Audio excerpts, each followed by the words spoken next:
Hello అండి, ఎలా ఉన్నారంతా?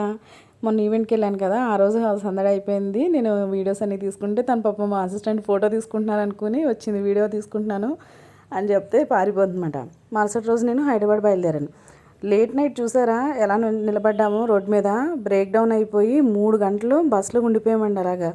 మళ్ళీ హైదరాబాద్ నుంచి బ్యాక్ ఇంకొక బస్సు రప్పించి అందులో మమ్మల్ని పంపించారు. నేను మార్నింగ్ అక్కడ దిగేసరికి నాకు 9:30, 10 అయిపోయింది.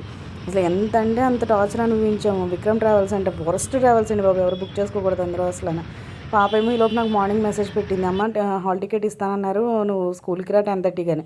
నేను దిగేసరికి 10 అయిపోయింది ఇంకా అని చెప్పేసి నేను ఇంటికి వెళ్ళకుండా డైరెక్ట్ లగేజ్ తీసుకుని స్కూల్ దగ్గరికి వెళ్ళిపోయి, అక్కడ స్కూల్ దగ్గర 10:30కి అన్నారు కదా అని బయట వెయిటింగ్ హాల్ ఉంటే అక్కడ కూర్చుని ఆ వెట్ టిష్యూ పెట్టుకుని కాస్త ఫేస్ అది క్లీన్ చేసుకుని పిల్లల కోసం వెయిట్ చేస్తున్నాను. ఈ పిల్లలందరినీ సరస్వతీదేవి టెంపుల్కి తీసుకెళ్లారంట.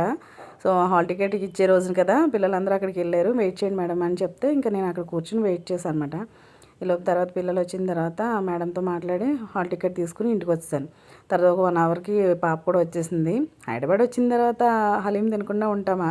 అది కూడా నార్మల్ టైంలో నేను వచ్చినా కూడా హలీం తిన్న, కానీ ఎప్పుడు కూడా ఏంటో ఎవ్రీ ఇయర్ ఈ రంజాన్ టైంలో ఖచ్చితంగా ఇక్కడ ఉంటాను నేను. ఆ టైంలో మాత్రం హలీం తెప్పించుకుని తింటాను. సో కొద్దిగా హలీం తెప్పించుకుని తినేసి ఆ రోజు లంచ్ చేసి పాప నేను రెస్ట్ తీసుకున్నాం. ఎగ్జామ్స్ స్టార్ట్ అవుతున్నాయి కదండి. మా లక్కీ ఇప్పుడు 10th క్లాస్ మాట. సో తనకి ఎగ్జామ్స్ ఉన్నాయని చెప్పేసి నేను హైదరాబాద్ వచ్చాను. మమ్మీ డాడీ ఏమో అక్కడ ఆంధ్రాలో ఉన్నారు, నేను పాప ఇక్కడ ఉన్నామన్నమాట. ఈ ప్యారడైజ్లో కానీ లేదా మనకి పిస్తా హౌస్లో కానీ నాకు చాలా నచ్చుతుంది. ప్యారడైజ్ నుంచి పెట్టాను, దానికి నోట్లో ఒక స్పూన్ పెట్టుకోగానే అసలు టేస్ట్ బడ్స్ అన్నీ కూడా ఒకసారి బ్లాస్ట్ అయినాయి అంటే చాలా చాలా నచ్చిందమ్మా అని చెప్పింది. ఇక్కడ నుంచి హైదరాబాద్ వ్లాగ్స్ పెడతాను, చూస్తూ ఉండండి.